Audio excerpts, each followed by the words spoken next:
الحمد لله نحمده ونستعينه ونستغفره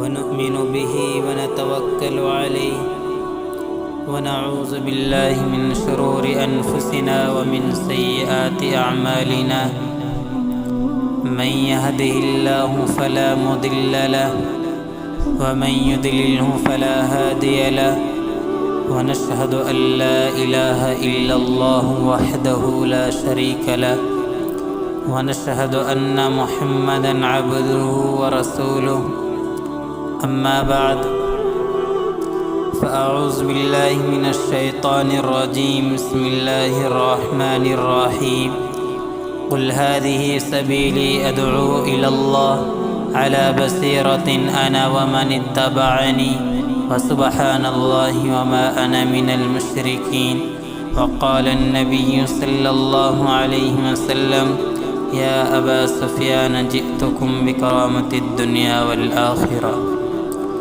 میرے محترم بھائیوں اور دوستوں، اللہ وہ ذات ہے جس کا کوئی شریک نہیں، الملک لا شریک لہ، اکیلا ہے، لا الہ الا اللہ، اس کی ذات میں کوئی شریک نہیں، اس کی صفات میں کوئی شریک نہیں، لیس کمثلہ شیء وہو السمیع البصیر، اس کی صفات میں، اس کے افعال میں کوئی اس جیسا نہیں ہے، وہ بادشاہ کل ہے، شہنشاہ کائنات ہے، زمین و آسمان کا تنہا بادشاہ ہے، لہ ما فی السماوات وما فی الارض وما بینہما وما تحت الثری، وہ اللہ جو آسمانوں کا بھی مالک، وہ اللہ جو زمینوں کا بھی مالک، للہ ما فی السماوات وما فی الارض، وہ اللہ جو زمین و آسمان میں جو کچھ ہے اس کا اکیلا مالک ہے، الا ان للہ من فی السماوات ومن فی الارض، جو کچھ زمین میں ہے وہ اللہ تعالیٰ کی ہے، اللہ وہ بادشاہ ہے جس کی بادشاہی کو زوال نہیں، اللہ وہ بادشاہ ہے جس کی بادشاہی کی کوئی ابتدا نہیں، اللہ وہ بادشاہ ہے جس کی بادشاہی کی کوئی انتہا نہیں، للہ الامر من قبل ومن بعد، پہلے بھی اللہ، بعد بھی اللہ، اول بھی اللہ، آخر بھی اللہ، ظاہر بھی اللہ، باطن بھی اللہ۔ اس کائنات اور اس کی مخلوق کی تو ایک حد ہے، پر اس کی بادشاہی کی کوئی حد نہیں ہے، اس کی ذات کی کوئی حد نہیں ہے۔ زمین آسمان کا بادشاہ ہم سے کہہ رہا ہے، میرے بندو، وکفیٰ باللہ وکیلا، کہ تیرا رب وکیل ہے، وکفیٰ باللہ رقیبا، قریب ہے، وکفیٰ باللہ علیما، سب کچھ جاننے والا ہے، وکفیٰ باللہ ولیا، تیرا دوست بھی ہے، وکفیٰ باللہ نصیرا، تیرا مددگار بھی ہے، کافی ہے، کافی ہے۔ 7 دفعہ اللہ نے پکارا، اس کے بعد ہم سے سوال کیا، الیس اللہ بکاف عبدا، اب بھی یقین نہیں آتا کہ میں تمہیں کافی ہوں؟ اب تم مان جاؤ کہ میں اکیلا تمہیں کافی ہوں۔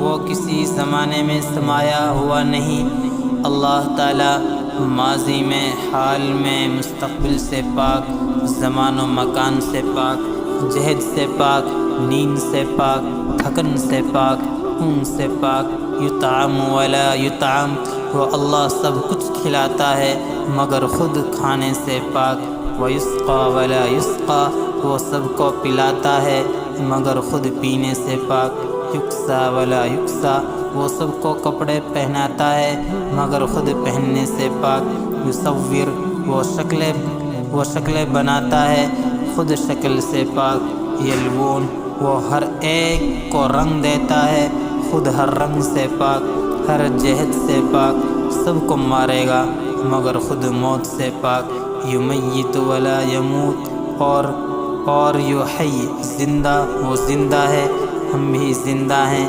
مگر ہم زندہ ہیں اسباب کے ساتھ، اسباب جب مٹتے ہیں تو ہم بھی مر جاتے ہیں، وہ زندہ ہیں اپنی ذات کے ساتھ، القیوم، قائم بغیر اسباب کے، قائم ہمیشہ سے اور ہمیشہ تک۔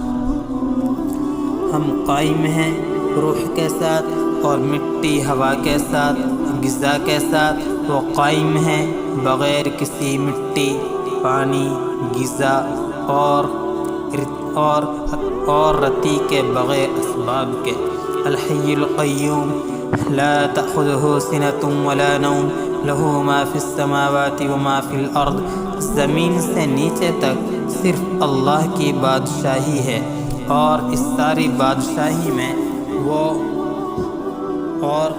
ساری بادشاہی میں فانی ذات عالی میں نہ کوئی اس کا شریک ہے نہ وزیر۔ الملک لا شریک لہ، المدبر لا مشیر لہ، القاہر بلا معین، لم يتخذ صاحبۃ ولا ولدا، ولم یکن لہ شریک فی الملک، ولم یکن لہ ولی من الذل وکبرہ تکبیرا۔ ما کان معہ من الہ، وہ ایسا بادشاہ ہے جس کا شریک کوئی نہیں، ایسا تدبیر کرنے والا ہے جس کا کوئی مشیر نہیں، ایسا غصے والا ہے جس کا مددگار کوئی نہیں، نہ اس کی بیوی کی حاجت ہے اور نہ اولاد کی کوئی حاجت، اس کی بادشاہت میں شریک نہیں کوئی، اور نہ ہی اس کو کسی دوست کی ضرورت ہے، اور نہ ہی اس کی الوہیت میں کوئی اس کا شریک ہے، تو کوئی اس سے ٹکرانے والا نہیں، کوئی اس کے مقابل نہیں۔ هل تعلم له سمعیہ، ہے کوئی مقابل تو بتائے، ہے ہی کوئی نہیں۔ تو اللہ تعالیٰ اپنی ذات میں کامل ہے اور کسی کا بھی محتاج نہیں ہے۔ میرے محترم بھائیوں اور دوستوں، اللہ سے امید، غیروں سے نا امید، لا الہ نے سب کو کاٹ دیا، الا اللہ، صرف ایک اللہ سے جوڑ دیا۔ لا الہ، کسی سے کچھ نہیں ہوتا، الا اللہ، اللہ سب کچھ کرتا ہے۔ لا الہ، کوئی میرے کام نہیں کر سکتا، الا اللہ، میرے سارے کام بنائے گا۔ لا الہ کا مطلب ہم یہ سمجھتے ہیں کہ ہم اللہ کے سوا کسی کو سجدہ نہیں کرتے۔ لا الہ، کوئی مجھے زندگی نہیں دے سکتا، الا اللہ، اللہ ہی مجھے زندگی دے گا تو میں زندہ رہوں گا۔ لا الہ، کوئی مجھے غنی نہیں کر سکتا، الا اللہ، اللہ ہی چاہے گا مجھے مال ملے گا۔ لا الہ، کوئی مجھے فقیر نہیں بنا سکتا، الا اللہ، اللہ ہی چاہے گا تو میں فقیر بنوں گا۔ لا الہ، کوئی میری حفاظت نہیں کر سکتا، الا اللہ، اللہ چاہے گا تو میری حفاظت کرے گا۔ لا الہ، کوئی مجھے خوش نہیں کر سکتا، الا اللہ، اللہ چاہے گا مجھے خوشی ہوگی۔ لا الہ، کوئی مجھے غم نہیں دے سکتا، الا اللہ، اللہ چاہے گا میرا دل میں غم آئے گا۔ لا الہ، کوئی زمینوں کو سرسبز نہیں کر سکتا، الا اللہ، اللہ چاہے گا سرسبزی آئے گی۔ لا الہ، ایٹم سے ہمارا ملک عزت نہیں پائے گا، الا اللہ، اللہ چاہے گا تو عزت ملے گی۔ لا الہ، کوئی کسی کی محبت کسی کے دل میں پیدا نہیں کر سکتا، الا اللہ، جب اللہ چاہے گا تو محبت پیدا ہوگی۔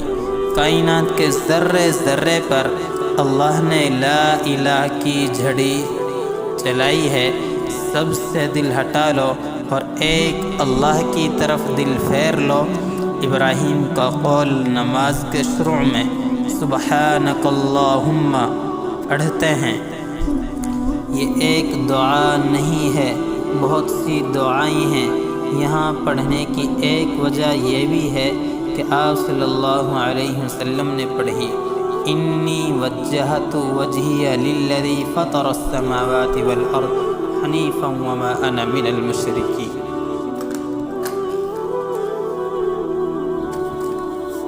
سب سے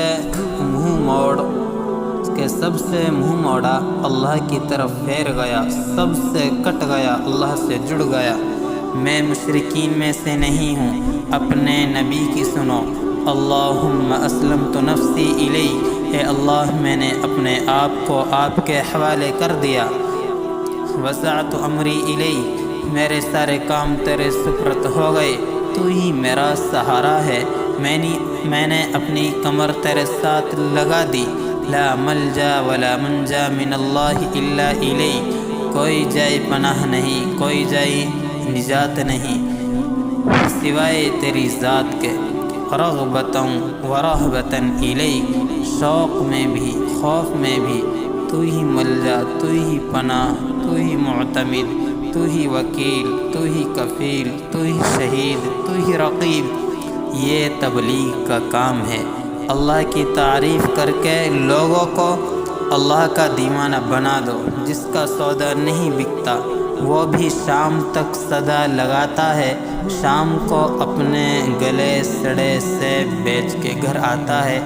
آواز میں اتنی طاقت اللہ نے رکھی ہے۔ میرے بھائیوں، یہ دنیا والے تو پتھر دل ہیں، یہ تو ظالم ہیں، سنگ دل ہیں، یہ تو اوروں کی عزتیں لوٹ کر اپنی محفلیں سجاتے ہیں، اوروں کے بچوں کے منہ سے نوالے چھین کر اپنے بچوں کی خوشیاں پوری کرتے ہیں، اوروں کی بیٹیوں سے دوپٹے چھین کر اپنی بیٹیوں کو یہ آنچل اڑاتے ہیں، اوروں کی زندگیوں سے کھل کر یہ اپنی بیویوں کو زندگیاں بناتے ہیں، اوروں کے گھر مسمار کر کے یہ اپنے محل بناتے ہیں۔ ان کی طرف مت جاؤ، اس مہربان اللہ کی طرف آؤ جو اتنا کریم ہے کہ آپ کی آہ پر 70 مرتبہ کہتا ہے لبیک لبیک لبیک یا عبدی۔ میرے بندے، میں تو کب سے تیرے انتظار میں تھا کہ تو مجھے پکارے، مجھ سے بھی التجا کر کے مجھ سے بھی باتیں کرے۔ اللہ کے سامنے آنکھ کے اندر تیرنے والا ایک آنسو جو آنکھ سے باہر بھی نہ نکلے، آنکھ کے اندر ہی تیرتا رہے، بڑا قیمتی ہے۔ ارے ان افسران کے پاس مسئلے حل کرانے جاتے ہو، جن کے سامنے آنسوؤں کے ڈھیر لگا دو، نہریں بہا دو تو ان پر کوئی اثر نہیں ہوتا۔ ارے اس اللہ کے سامنے تیری آنکھ میں ایک آنسو بھی اگر تیر گیا تو ساری زندگی کے گناہ دھو کر صاف کر دے گا، اور زمین و آسمان کی چکی جو آج ہمارے گناہوں کی وجہ سے الٹ چکی ہے اسے سیدھا کر دے گا۔ تو میرے محترم بھائی اور دوستو، ہم اپنے آپ کو بدلیں، حکومتوں سے مطالبے چھوڑ دیں، اس من کے مطالبے ماننا چھوڑ دیں۔ اب تو اللہ کے ماننے پر آ جا، کب تک من کی مانتا رہے گا؟ یہ زندگی ہے ہی کتنے دن کی، اپنے نبی صلی اللہ علیہ وسلم کے طریقوں پر آ جا۔ اب تو اپنے قدموں کو لوٹا لے اور اللہ سے توبہ کر لے۔ یہ اتنا بڑا مجمع جو جمعہ کی نماز پڑھنے آیا ہے، یہ ہر نماز میں کیوں نہیں آتا؟ رمضان میں گانے کی دکانیں بند ہو جاتی ہیں، تو کیا رمضان میں ہی گانا سننا حرام ہے؟ باقی 11 ماہ حلال ہے، رمضان میں سچ بولنا ہے، تو کیا باقی دنوں میں جھوٹ بولنا حلال ہے؟ جمعے کی نماز پڑھی، باقی نمازوں کی چھٹی، تو کیا جمعے کی نماز فرض ہے باقی نہیں؟ اللہ کے واسطے اللہ سے تعلق بنا لیں اور اللہ کو راضی کر لیں اور توبہ کر لیں۔ وہ دن آ گیا، ہنگامے والا دن، جس کو اللہ تعالیٰ نے خود طامۃ الکبریٰ کہا ہے، اور گلے میں زنجیر پڑ گئی تو اب نہیں کوئی بچا سکتا۔ پھر خون کے آنسو بھی بہائیں گے تو کچھ نہیں ہو سکتا، اور یہاں چھوٹی موٹی آہ نکال کر بھائیو اللہ سے تعلق مضبوط کر لو۔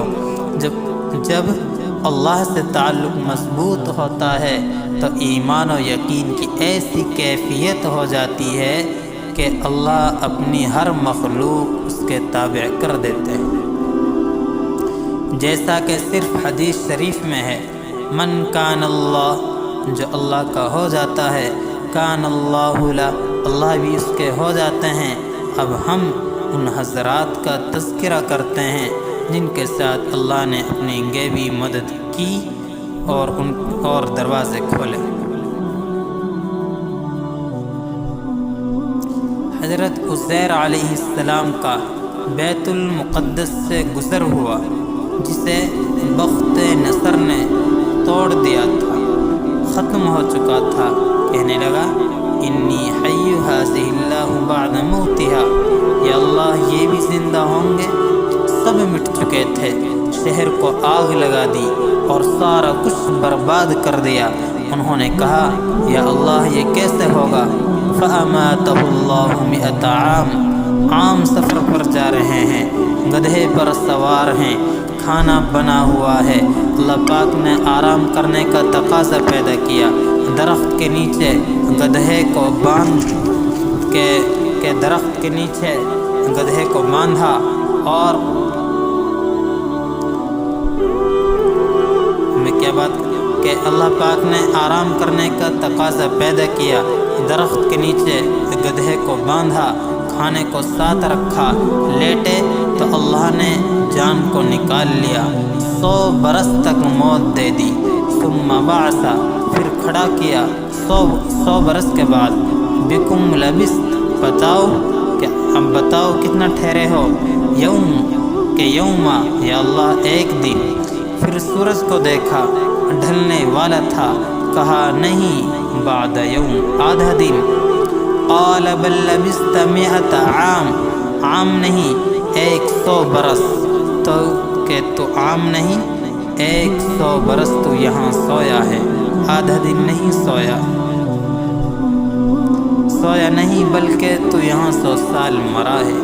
فانظر الی طعامک وشرابک لم یتسنہ، اپنے کھانے کو دیکھ لو، پانی کو دیکھ لو، کھانا گرم ہے، پانی ٹھنڈا ہے، 100 برس ہو گئے، کھانے کو کوئی چیز خراب نہیں کر سکی۔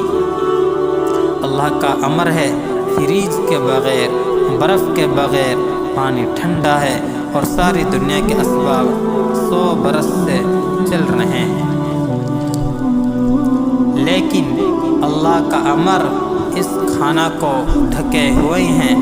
میرے محترم بھائی اور دوستو، 100 برس میں کھانا خراب نہیں ہوا، اور گدھے کو دیکھو، اس کی ہڈیاں دیکھو، اس کو کچھ بھی نہیں بچا، گدھا جو ٹکنے والی چیز ہے وہ مٹی بن چکا ہے، اور کھانا جو خراب ہونے والی چیز ہے وہ موجود پڑا ہوا ہے۔ اللہ نے کہا اب دیکھو کیف ننشزها ثم نکسوها لحما، اب دیکھو میں اسے کیسے زندہ کرتا ہوں۔ اب جو گدھے پر امر متوجہ ہوا، ہڈیاں زمین سے اگتی چلی گئی اور کھڑی ہو کے ڈھانچہ بنتا چلا گیا، اور اس میں گوشت آتا چلا گیا، اور چاروں طرف سے جو کھال کے ذرات زمین میں ختم ہو چکے تھے وہ اڑ اڑ کے اس جسم پر لگنے شروع ہو گئے۔ ایک آن کی آن میں عزیز کے سامنے سارا نقشہ آ گیا، گدھا اور مٹ کر بنا، اور بن کر اس میں روح آئی، اور وہ دوبارہ کان ہلا رہا، فَإِذَا هُوَ يَنْهِقُ، اور آواز بھی نکال رہا ہے۔ اللہ نے کہا اب جاؤ اس بستی کو دیکھو جس کو کہتے تھے یہ کیسے زندہ ہوگی۔ اب آئے تو بیت المقدس آباد تھا، 100 برس گزر چکے تھے۔ ایک یہودی نے حضرت معاویہ رضی اللہ عنہ کے پاس سوال لکھ کر بھیجے، یہ بتاؤ وہ کون سے 2 بھائی ہیں جو ایک دن پیدا ہوئے، ایک دن وفات پائی، اور 100 سال بڑا ہے اور 100 سال چھوٹا ہے، پیدائش کا دن ایک، موت کا دن ایک، لیکن 100 سال بڑا ہے، 100 سال چھوٹا ہے۔ وہ کون سی جگہ ہے جہاں سورج ایک دفعہ طلوع ہوا پھر کبھی طلوع نہیں ہوا؟ انہوں نے کہا بھائی ابن عباس کو بلاؤ، وہی جواب دے گا۔ حضرت عبداللہ ابن عباس کو بلایا گیا، انہوں نے فرمایا عزیر اور عزیز دو جڑوا بھائی تھے۔ عزیر کو 100 برس موت آ گئی، اس کے زندگی میں سے 100 برس کٹ گئے، اور پھر دونوں بھائی ایک دن مرے، ایک دن پیدا ہوئے۔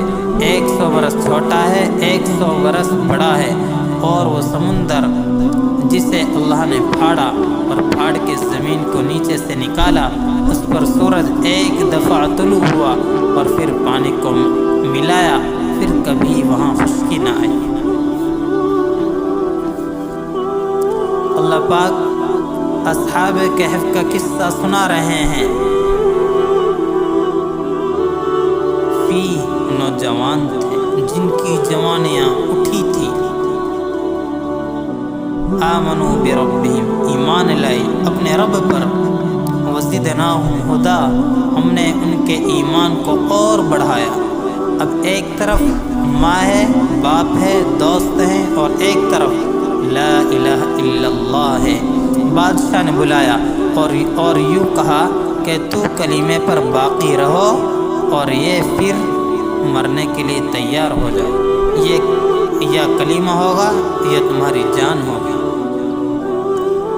اگر کلمے پر رہنا ہے تو مرنا پڑے گا، اور اگر کلمے کو چھوڑو گے تو تمہیں میں چھوڑ دوں گا، نہیں تو تم سب کو قتل کر دوں گا۔ ایک رات کی مہلت دیتا ہوں، اور خود کہیں چلا گیا۔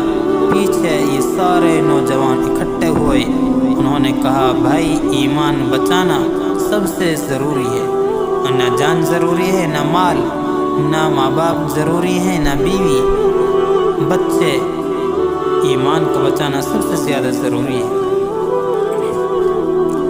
ایمان کو بچا کے نکلے، غار آیا، اللہ نے سلایا۔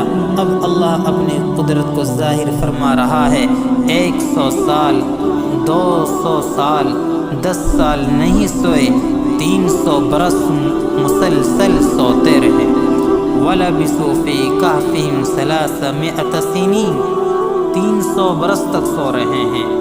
آدمی زیادہ سے زیادہ 8 گھنٹے سوئے، 10 گھنٹے سوئے، بے ہوش ہے تو 24 گھنٹے سوئے، 48 گھنٹے سوئے، لیکن آخر بھوک اسے اٹھائے گی، بھوک لگے گی اٹھے گا، پیاس لگے گی اٹھے گا، پڑے پڑے تھک جائے گا تو اٹھے گا، پیشاب کا زور آئے گا تو اٹھے گا، حاجت کا تقاضا زور سے آئے گا تو اٹھے گا، پسلیاں درد کریں گی تو اٹھے گا، سوتے سوتے اٹھ بیٹھے گا۔ لیکن اللہ اپنی قدرت قاہرہ کو دکھا رہا ہے، میں نے جان نہیں نکالی، ان کی عزیر علیہ السلام کی جان نکال لی تھی، ان کی جان نہیں نکالی، ان کو سلایا، 300 سال تک سو رہے ہیں۔ وَنُقَلِّبُهُمْ ذَاتَ الْيَمِينِ وَذَاتَ الشِّمَالِ، ہم ان کی کرونٹیں بھی بدل رہے ہیں، کبھی دائیں طرف کبھی بائیں طرف۔ 300 برس میں پیشاب نہیں آیا، کسی نے پیشاب کو روکا۔ 300 برس میں حاجت نہیں ہوئی، کون ہے روکنے والا؟ 300 برس میں بھوک نہیں لگی، کس نے بھوک کو مٹا دیا؟ 300 برس میں سوئے ہوئے تھکے نہیں، کس نے ان کی تھکاوٹ کو دور کیا؟ 300 برس میں پسلیاں درد نہیں ہوئی، کس نے درد کو ہٹا دیا؟ 300 برس میں کوئی کیڑا سانپ بچھو انہیں کاٹنے نہیں آیا، کس ذات نے انہیں روکا؟ 300 برس میں کوئی شیر چیتا انہیں کھانے نہیں آیا، کون سی قدرت نے انہیں پیچھے دھکا دیا؟ 300 برس میں زمین نے ان کو نہیں کھایا، زمین کھا جاتی ہے، زمین نگل جاتی ہے، بڑوں کو زمین مٹی بنا دیتی ہے۔ زمین پر امر اترا کہ تم نے کھانا نہیں، کہ ہوا پر امر اترا کہ تم نے ان کو جگانا نہیں۔ سورج کو حکم ہوا، اے سورج تیری کرنیں میرے بندوں پر براہ راست نہیں پڑنی چاہیے۔ تو قرضہم، جب سورج چلتا ہے تو اللہ پاک کا امر آتا ہے جو سورج کی کرنوں کو ہم سے ہٹا دیتا ہے۔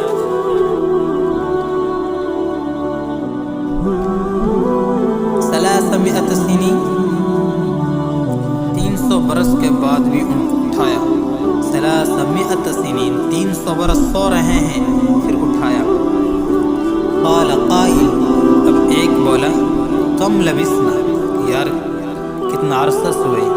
ایک بولا یوما، ایک دن. دوسرا بولا او بعد یوم، نہیں آدھا دن.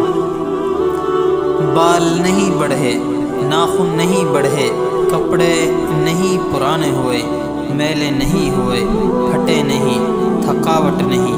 اور وَكَلْبُهُمْ بَاسِطٌ ذِرَاعَيْهِ بِالْوَسِيدِ، کتا باہر بیٹھا آرام سے سو رہا ہے، اور وہاں سے فوجیں گزر رہی ہیں ان کی تلاش میں، ملک کا کونا کونا چھان مار رہے ہیں، لیکن اللہ ان کی نگاہوں پر پردہ ڈال رہے ہیں. کتا باہر بیٹھا ہے، وہ اندر سو رہے ہیں، فوجیں گزر رہی ہیں، کسی کو نظر نہیں آ رہا. اللہ پاک نے اندھا کر دیا. 300 برس کے بعد اٹھایا. کتنا عرصہ سوئے بھائی؟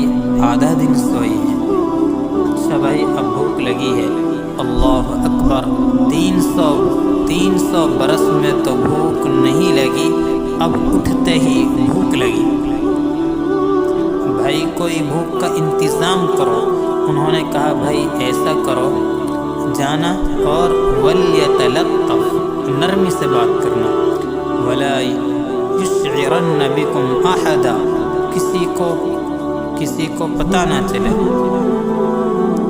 کہیں ہم پکڑے گئے تو مارے جائیں گے. انہیں خبر ہی نہیں کہ باہر 300 برس گزر چکے ہیں. یہ ہے میرے رب کی شان.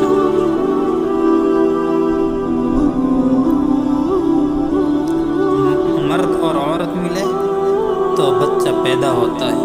ساری دنیا دیکھتی ہے، سارا جہاں دیکھتا ہے. لہٰذا ہر کوئی شادی کے بعد دعا کرتا ہے کہ اللہ اولاد دے. شادی سے پہلے بھی کسی نے دعا کی، اور یہ اللہ کی نیک بندی مریم ایک کونے میں ہوئی، نہانے کو گئی تو فرشتہ انسانی شکل میں سامنے آ گیا. وہ تھرا گئی. انی اعوذ بالرحمن منک ان کنت تقیا، اللہ سے پناہ مانگتی ہوں، کون ہے تو؟ کہا نہیں ڈرو، مرد نہیں ہوں. انما انا رسول ربک، فرشتہ ہوں. کیوں آئے ہو؟ الہ بلک غلام زکیہ، اللہ تمہیں بیٹا دینا چاہتے ہیں. وہ کہنے لگی توبہ توبہ، انی یکون لی غلام، مجھے بیٹا. لم یمسسنی بشر، میری تو شادی نہیں ہوئی. ولم اک بغیہ، میں کوئی بازاری عورت نہیں ہوں. تو یہ کیسے ہو سکتا ہے؟ یا حرام سے آئے یا حلال سے آئے تو دونوں کام نہیں ہیں. قال کذالک قال ربک هو علی ہین، اے مریم کہ تیرا رب کہہ رہا ہے کوئی مسئلہ نہیں، ابھی ہو جائے گا. فنفخنا فیہا من روحنا، جبرائیل نے پھونک ماری. ادھر پھونک پڑی، ادھر حمل. اس کو 9 مہینے اٹھاتی تو کس کس کو جواب دیتی کہ میری بے بسی ہے. لہٰذا دوسری قدرت پھونک سے حمل، اور ساتھ ہی 9 مہینے کے مرحلے 9 پل میں طے کروا کے درد زدہ لگا دیا. فَأَجَاءَهَا الْمَخَاضُ إِلَى جِذْعِ النَّخْلَةِ، اور درد زا نے بہکایا اور ایک کھجور کے نیچے جا کے بچہ دے دیا، اور اب سر پہ ہاتھ رکھا. یا لیتنی مت قبل هذا، ہائے میں مر جاتی. وکنت نسیا منسیا، ہائے میرا دنیا میں آنا بھی لوگ بھول جاتے. میں کس منہ سے اب شہر کو جاؤں؟ جبرائیل علیہ السلام پھر آئے. لا تحزنی قد جعل ربک تحتک سریا، غم نہ کر، چشمہ چل جائے گا. کہ غم نہ کر، چشمہ چل گیا ہے.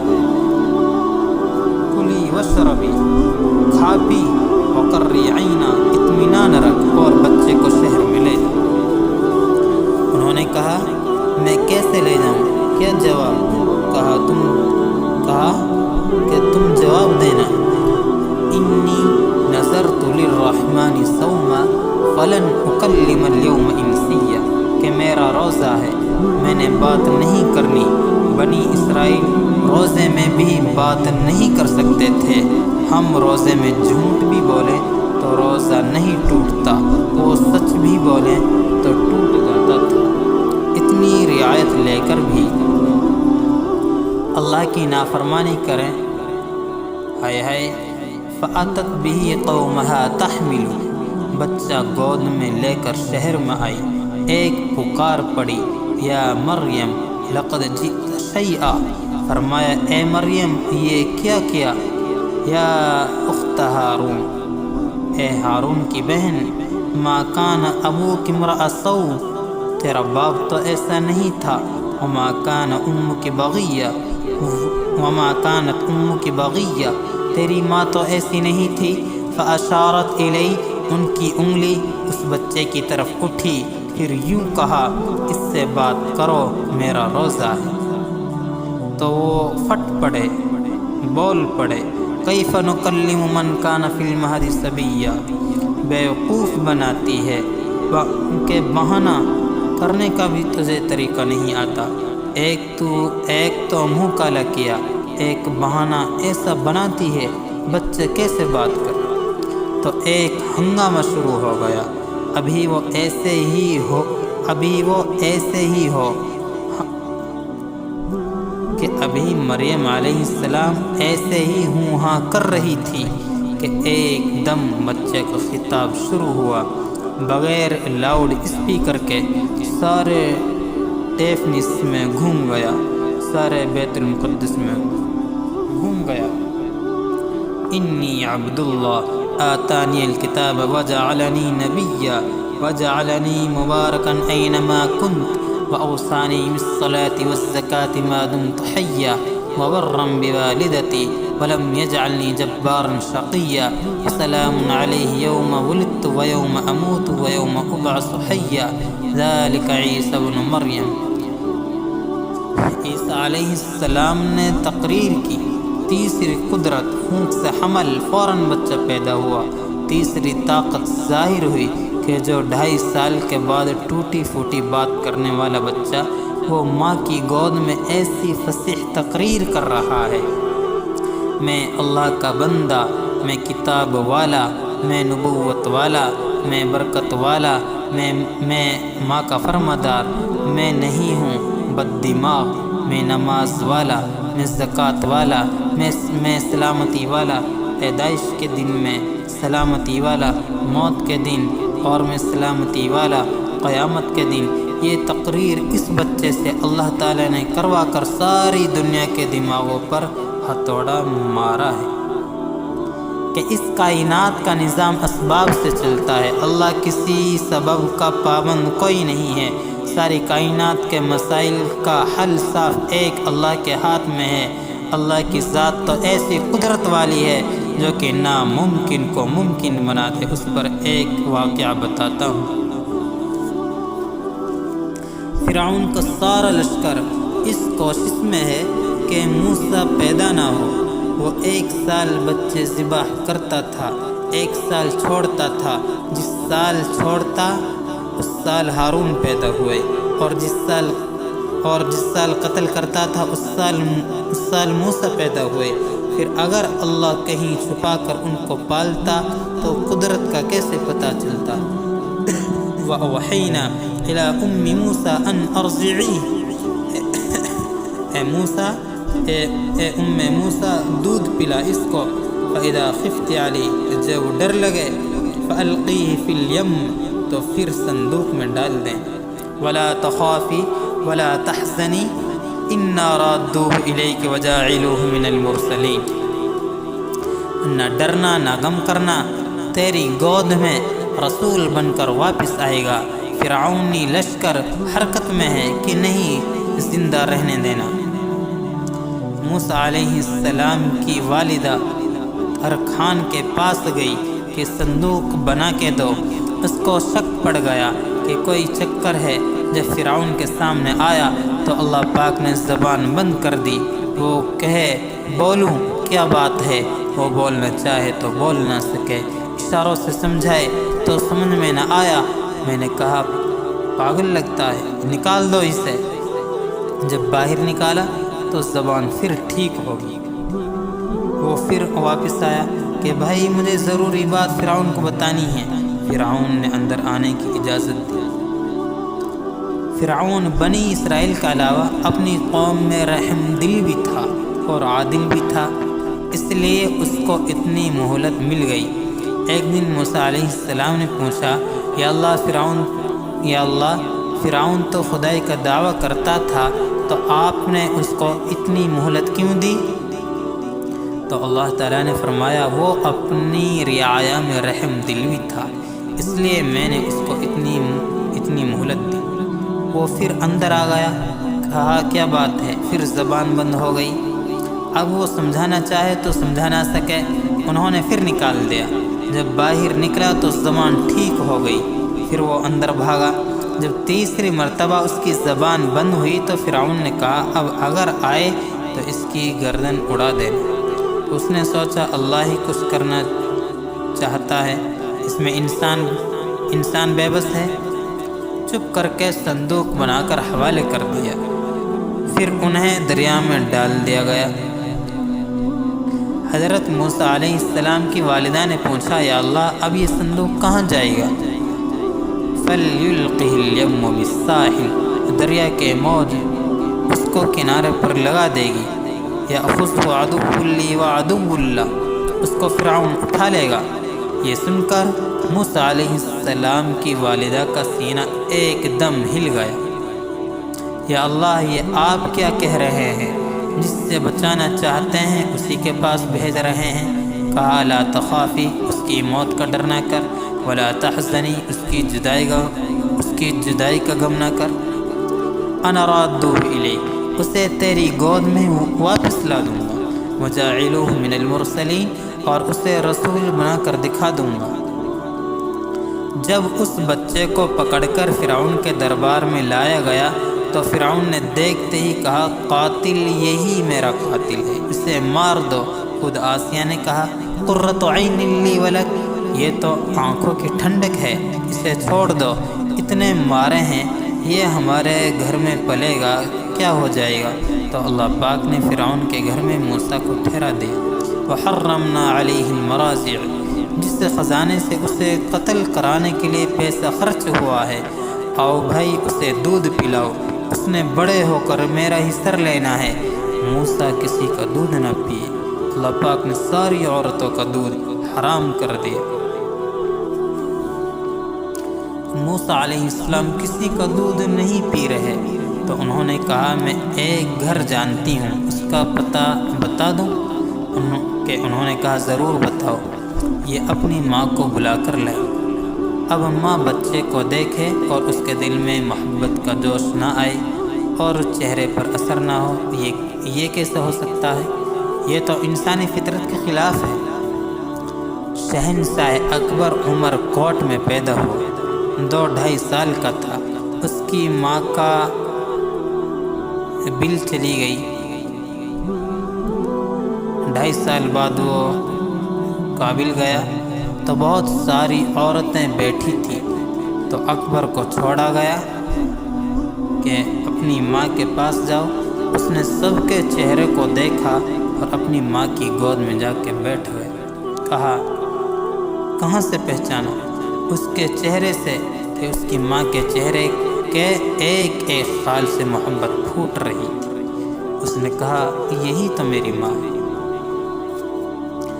جب موسیٰ علیہ السلام کی والدہ آئی تو اللہ تعالیٰ فرماتے ہیں ان کا تدل تبدی بھی لولا ربطنا علی قلبها، کہ قریب تھا کہ موسیٰ علیہ السلام کی والدہ کے دل کی بے قراری چہرے پر آ جاتی، ہم نے اس کے دل کو بند کر دیا اور موسیٰ علیہ السلام کی محبت کو کھینچ لیا، اور ان کی والدہ ایسے پتھر ہو گئی جیسے اپنا بیٹا ہے ہی نہیں۔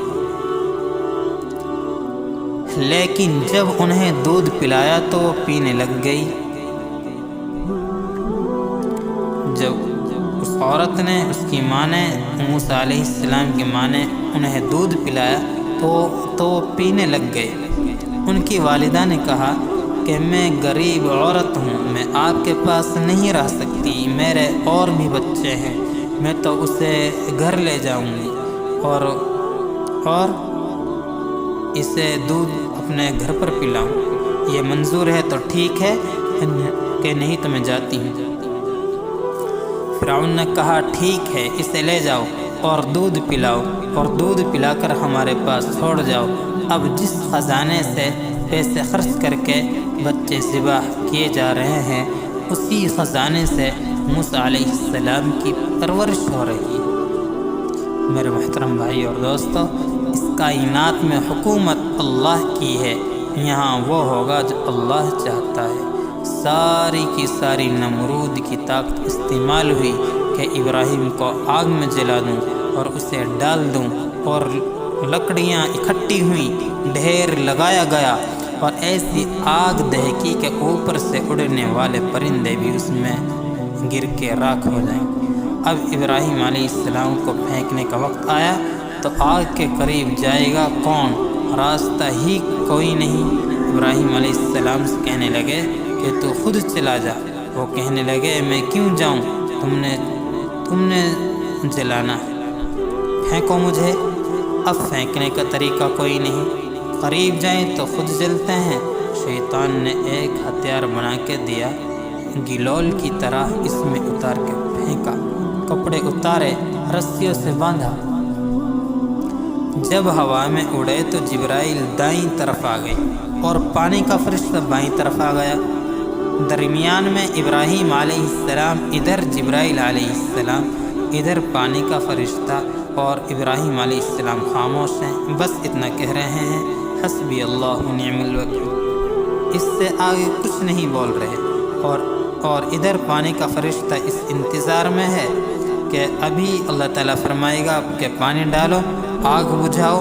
جبرائیل علیہ السلام اس انتظار میں ہے کہ یہ مجھ سے کچھ کہے تو میں آگے کروں۔ تو جب دیکھا کہ ابراہیم علیہ السلام بولتے نہیں ہیں تو بے قرار ہو گئے کہ یہ آگ میں جائے گا تو جل جائے گا۔ جبرائیل علیہ السلام یہی جانتے ہیں کہ آگ جلاتی ہے، کہنے لگے ابراہیم علیہ السلام آپ کو میری ضرورت نہیں۔ تو فرمایا اما الیک فلا، کہ ضرورت ہے مجھے، تیری کوئی ضرورت نہیں۔ امن الی اللہ فنعم، بے شک اللہ کا ضرور محتاج ہوں، پر تیرا محتاج کوئی نہیں۔ آگ میں جا رہے ہیں، جب جبرائیل علیہ السلام سے بھی نظر ہٹ گئی اور پانی کے فرشتے سے بھی نظر ہٹ گئی تو اللہ تعالیٰ نے براہ راست آگ کو حکم دیا، یا نار کونی بردا وسلام علی ابراہیم، اے آگ ٹھنڈی ہو جا سلامتی کے ساتھ میرے ابراہیم پر۔ تو اللہ جل جلالہ نے ایسا ٹھنڈا فرمایا اور اس کے شعلوں کو گود بنا دیا۔ شعلوں نے ابراہیم علیہ السلام کو گود میں لیا، جسے ماں بچے کو چارپائی پر لٹاتی ہے، ایسے آرام سے انگاروں پر بٹھا دیا، آگ کو شفاف بنا دیا، یہاں تک کہ ابراہیم علیہ السلام کا باپ آزر، جو جانی دشمن اور قاتل کے در پہ تھا، جب اس کی نظر پڑی اس کی زبان سے بھی بے ساختہ نکلا، نعم ربک یا ابراہیم، اے ابراہیم تیرا رب کے کیا کہنے، کیا ہی زبردست تیرا رب ہے۔ کائنات میں جو بھی شکل ہے، جو بھی صورت ہے، اس کو اللہ نے بنایا ہے، وہ اللہ کے قبضے میں ہے، وہ اللہ کے تابع ہے، اللہ کی چاہت سے استعمال ہوتی ہے، اس کے جہان میں فیصلہ اللہ کا حتمہ چلتا ہے، جو زمین کو کہے گا وہ کرے گی، جو آسمانوں کو کہے گا وہ کریں گے، جو ہواؤں کو کہے گا وہ کرے گا، جو پانیوں کو کہے گا وہی ہوگا۔ ساری کائنات میں آخری فیصلہ اللہ کا۔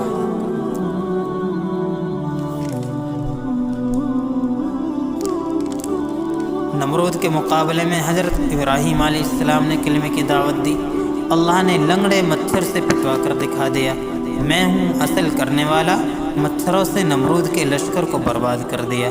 نمرود کے لشکروں پر مچھروں نے حملہ کیا، مچھروں نے کاٹ کاٹ کے نمرود کے لشکر کو برباد کیا۔ نمرود بھاگا اور اپنے محل میں پہنچا اور بیوی سے کہا کہ مچھر کہ میرے لشکروں کو تو مچھروں نے برباد کیا اور سب ہلاک ہوئے۔ اتنے میں ایک لنگڑا مچھر بھن بھناتا ہوا کمرے میں آیا اور یوں سر پر گھومنے لگا، کہنے لگا ایسے مچھر تھے کہ جنہوں نے برباد کیا، اور وہی آگے اس کی ناک میں گھسا اور اللہ نے اسے دماغ میں پہنچایا اور اس کے سر پر جوتے پڑتے رہے، جوتے پڑتے پڑتے بھیجا پھٹ گیا اور وہ مر گیا، اور اللہ نے کلمے کی طاقت کو دکھایا۔ اللہ نے ہر آسمان کو اپنے امر اور اپنی طاقت کے ساتھ الگ الگ احکام دے کر جگڑ دیا، باندھ دیا۔ اتنے بڑے اللہ کو پکارتے ہی نہیں، لیکن جب عاجز ہو جاتے ہیں پھر کہتے ہیں اب تو اللہ ہی کرے گا۔ اچھا پہلے کون کر رہا تھا، اب تو اللہ ہی شفا دے گا۔ کیا پہلے تو شفا دے رہا تھا؟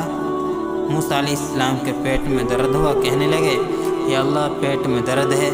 اللہ نے کہا ریحان کے پتے ابال کر لے لو۔ ریحان ایک چھوٹا سا پودا ہوتا ہے، انہوں نے اس کو رگڑ کر پیس کر پی لیا، ٹھیک ہو گئے۔ پھر کچھ دنوں کے بعد دوبارہ پیٹ میں درد ہو گیا۔ اللہ تعالیٰ سے نہیں پوچھا، خود ہی جا کر رگڑ کر پیس کر پی لیا تو درد تیز ہو گیا، ایک دم تیز۔ کہا یا اللہ یہ کیا ہوا؟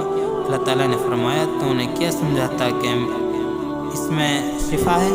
مجھے کوئی نہیں پوچھا۔ اذا مرضت فهو یشفی، کہ تیرا رب شافی، ریحان شافی نہیں، تیرا رب شافی۔ کامیابی اور کامرانی اللہ کے ہاتھ میں، اللہ کو ساتھ لینے سے کام بنتا ہے، پھر پتھر بھی ایٹم بنے لگتا ہے۔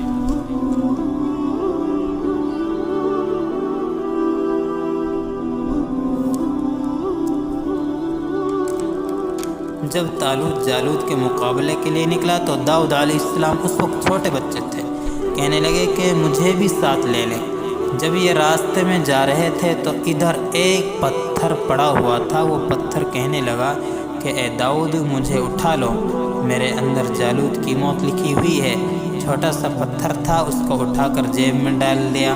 جب میدان میں پہنچے تو جالوت لوہے کے لباس میں ملبوس ہو کر آیا، صرف اس کی آنکھیں نظر آتی تھیں۔ اس نے اعلان کر دیا کہ آؤ کوئی میرے مقابلے میں ہے۔